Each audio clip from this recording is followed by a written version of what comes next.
विशाखापट्टनम में एचपीसीएल के प्लांट में भीषण आग लग गई और इस आग में अभी तक कितना नुकसान हुआ इसका अंदाजा नहीं लगाया जा सका है। फिलहाल आग बुझाने की कोशिश जारी।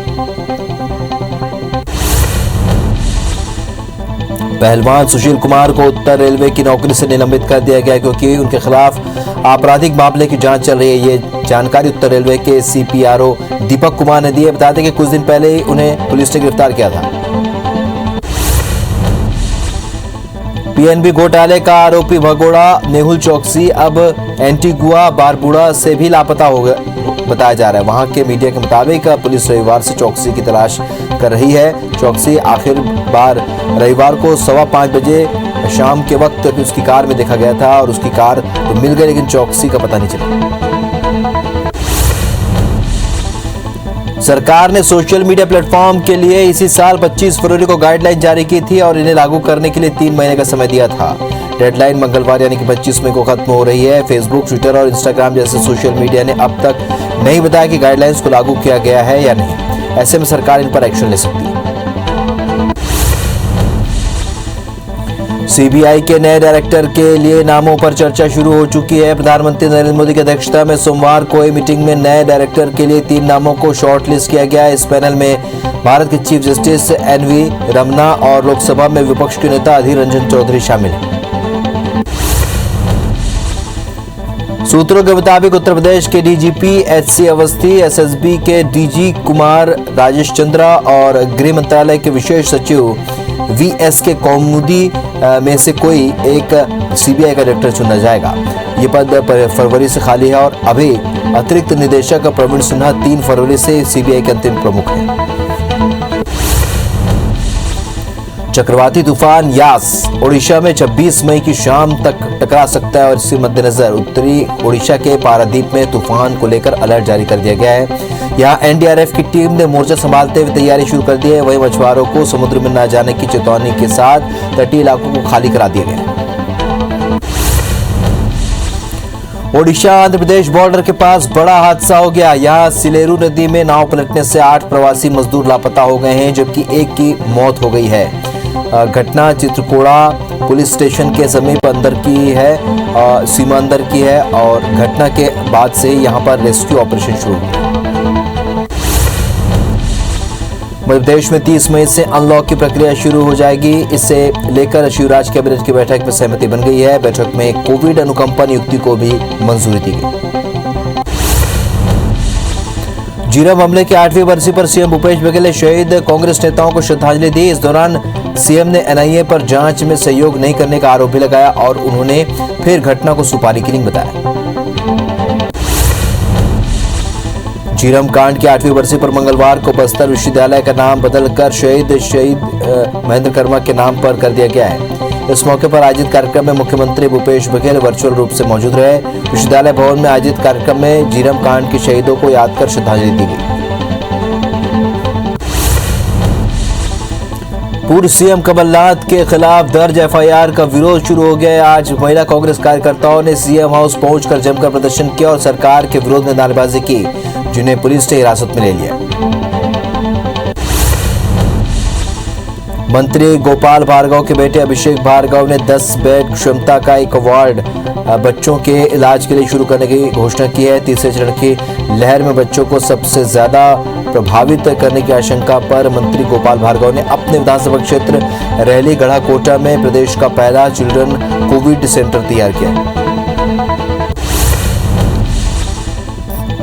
विश्व स्वास्थ्य संगठन ने कहा है कि ऐसा कोई भी कोरोना वेरिएंट अब तक सामने नहीं आया जो वैक्सीन के असर को कम करता है। डब्ल्यूएचओ के महानिदेशक ने हालांकि ये भी कहा कि इस बात की कोई गारंटी नहीं कि भविष्य में ऐसा ही होगा। दिल्ली सरकार ने संभावित तीसरी लहर की तैयारी शुरू कर दी है। दिल्ली के मुख्यमंत्री अरविंद केजरीवाल ने बताया कि उनकी सरकार ने चीन से 6000 ऑक्सीजन सिलेंडरों का आयात किया है, जिन्हें 3 डिपो में रखा जाएगा और कोरोना वायरस की तीसरी लहर की स्थिति में उपयोग किया जाएगा। कर्नाटक के धारवाड़ जिले में लॉकडाउन लगाया गया है। हुबली शहर में कोरोना प्रोटोकॉल का सख्ती से पालन कराया जा रहा है और यहां पुलिस बेवजह घूमने वालों के वाहनों की चेकिंग कर रही है। धारवाड़ में 24 घंटे में 1000 नए मामलों के साथ अब 15 मरीजों की मौत हो चुकी है। हालांकि संक्रमण के मामले में महाराष्ट्र के बाद कर्नाटक का नंबर आता है। दुनिया भर में कोरोना के 16 करोड़ 79 लाख को पार कर गया है। वहीं अब तक 34,86,000 मरीजों की मौत हो चुकी है। दुनिया भर के 14 करोड़ 92 लाख मरीज कोरोना को हराकर स्वस्थ हो चुके हैं। हालांकि दुनिया में 1 करोड़ 51 लाख एक्टिव मरीजों का इलाज जारी है। संक्रमण के मामले में भारत दुनिया में अमेरिका के बाद दूसरे नंबर पर है। देश में एक दिन में कोरोना के 1,95,000 नए मामले सामने आए, जिससे कुल आंकड़ा 2 करोड़ 69 लाख के पार पहुंच गया है। 3,996 नई मौत से अब तक 3,07,000 मरीजों की मौत हो चुकी है और मौत के मामले में भारत दुनिया में तीसरे नंबर पर पहुंच गया। हालांकि देश में 24 घंटे में लगभग 3,26,000 मरीज ठीक हुए। महाराष्ट्र में 22,122 नए मामलों के कुल आंकड़ा अब 56,02,000 को पार कर गया है। राज्य में 592 मौत से अब तक 89,620 मरीजों की मौत हुई है। एक्टिव मरीजों का आंकड़ा 3,27,000 को पार कर गया है। राज्य में 42,000 से भी ज्यादा मरीज स्वस्थ हो चुके हैं। पुणे में 1,980 और मुंबई में 1,049 नए मरीज मिले।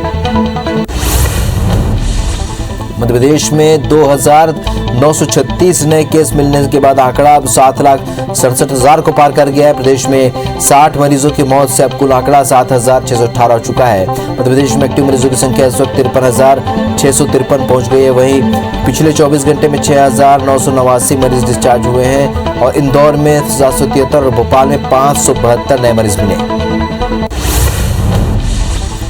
छत्तीसगढ़ में कोरोना के 4,209 नए केस मिले हैं। अब प्रदेश में एक्टिव मरीजों का आंकड़ा अब 60,938 के पार पहुंच चुका है। वहीं 60 मरीजों की मौत से अब तक 12,646 मरीजों की मौत हो चुकी है।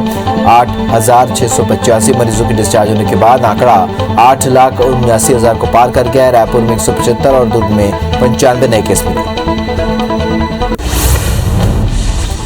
गृह मंत्री नरोत्तम मिश्रा ने कोरोना को लेकर बयान दिया और उन्होंने कहा है कि प्रदेश में कोरोना की स्थिति में लगातार सुधार हो रहा है। भोपाल, इंदौर, सागर और नीमच में संक्रमण की दर 5% पहुंच गई। आने वाले समय में प्रदेश में धीरे धीरे कर्फ्यू में छूट दी जाएगी।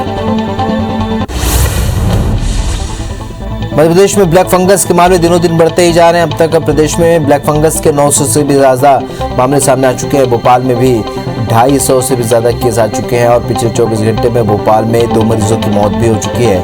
हमीदिया अस्पताल में बनाई गई म्यूकोरमाइकोसिस यूनिट के वार्ड में बिस्तर फुल हो चुके हैं। मंडला में कम होते कोरोना संक्रमण के कारण सरकार जहां 1 जून से लॉकडाउन में छूट देने की तैयारी कर रही है, तो वहीं लोग अभी से बेखौफ होकर सड़कों पर निकलने लगे। शहर में और कोरोना कर्फ्यू का पालन होता नजर नहीं आ रहा है। लोग बेवजह सड़कों पर आवाजाही कर रहे हैं। वही व्यापारी भी अपनी दुकानें खोलकर व्यापार करते नजर आ रहे हैं। बालाघाट के बोनकट्टा गांव में 5 मासूमों के पिता को कोरोना संक्रमण काल ने छीन लिया। 2 सगे भाइयों का ये परिवार 15 दिन में घर से 5 लोगों के शव का अंतिम संस्कार कर चुका है। परिवार में 5 मासूमों के अलावा इनकी देखरेख करने के लिए एक भाई की पत्नी ही बची है। परिवार के बचे सदस्यों को पेट पालने के लिए दिक्कत का सामना करना पड़ रहा है। बलरामपुर जिले में लॉकडाउन का जमकर उल्लंघन किया जा रहा है। मार्केट में लोगों की भारी भीड़ देखने को मिल रही है। प्रशासन ने जिन दुकानों को खोलने की अनुमति नहीं दी है वो भी खुलने लगी है। वहीं प्रशासन कार्रवाई करने की बात कह रहा है।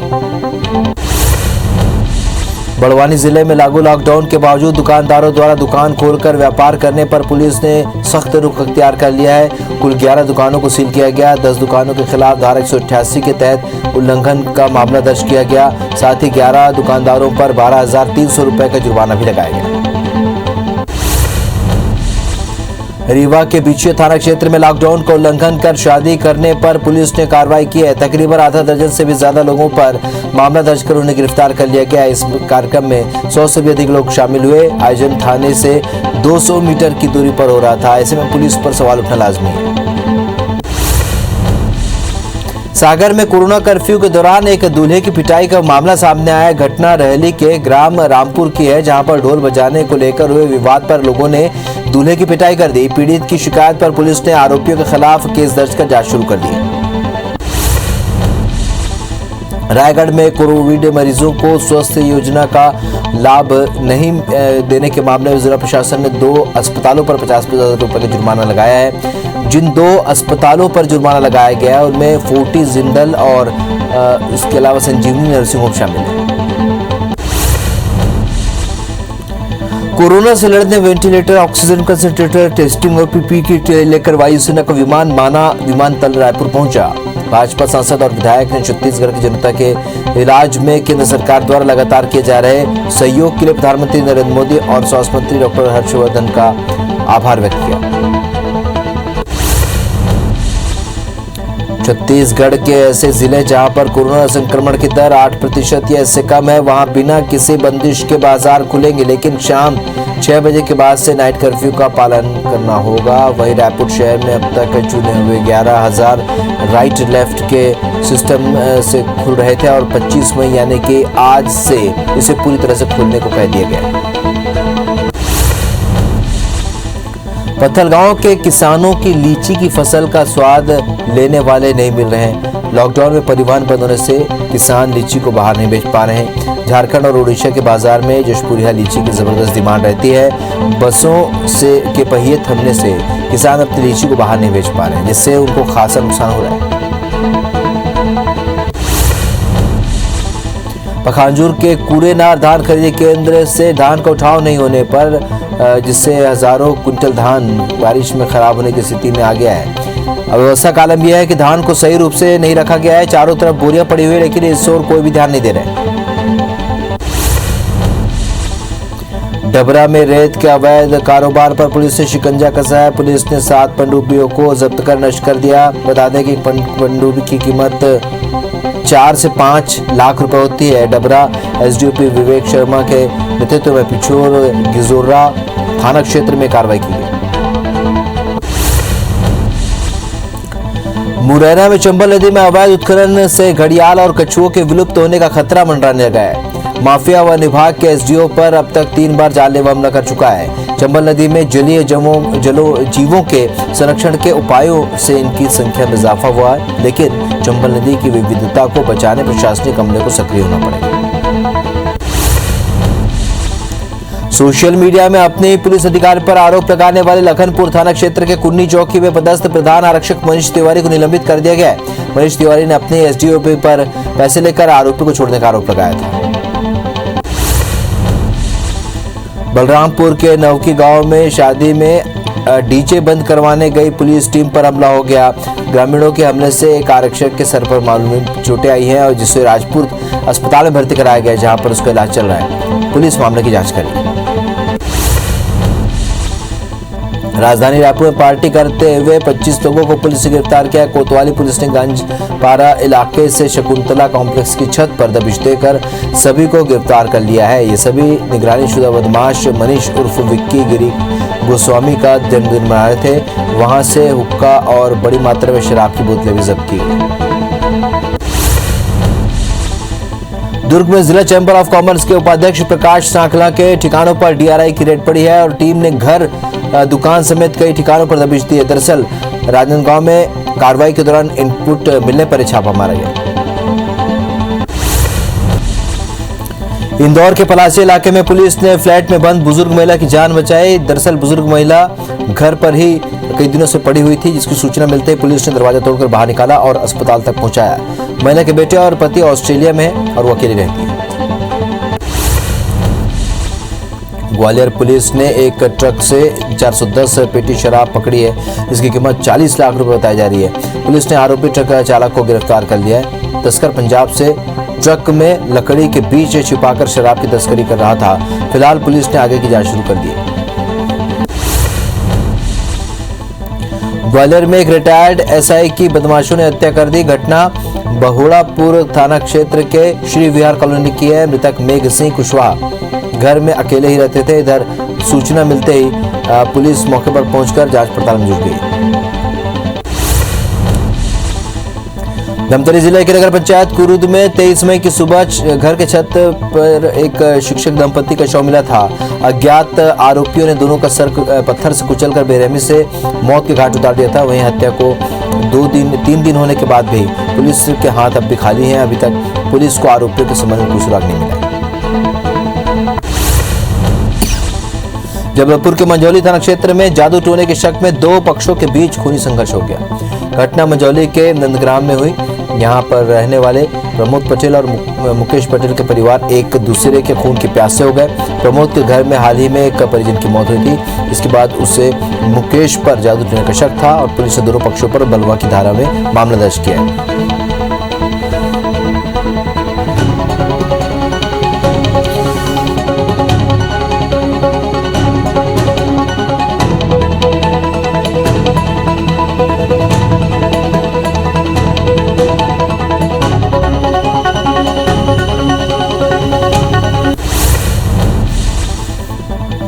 सूरजपुर पुलिस ने 96,000 की नशीली दवाओं के साथ एक आरोपी को गिरफ्तार किया। साथ ही आरोपी के पास से एक कफ सिरप का जखीरा भी बरामद किया है।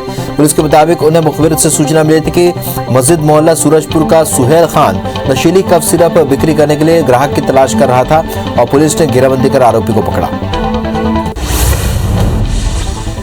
मंडला में ट्रक और मैजिक वाहन में जोरदार टक्कर हो गई और टक्कर के बाद ट्रक में आग लग गई। हादसा बिछिया थाना क्षेत्र के बंजारी घाट के पास हुआ।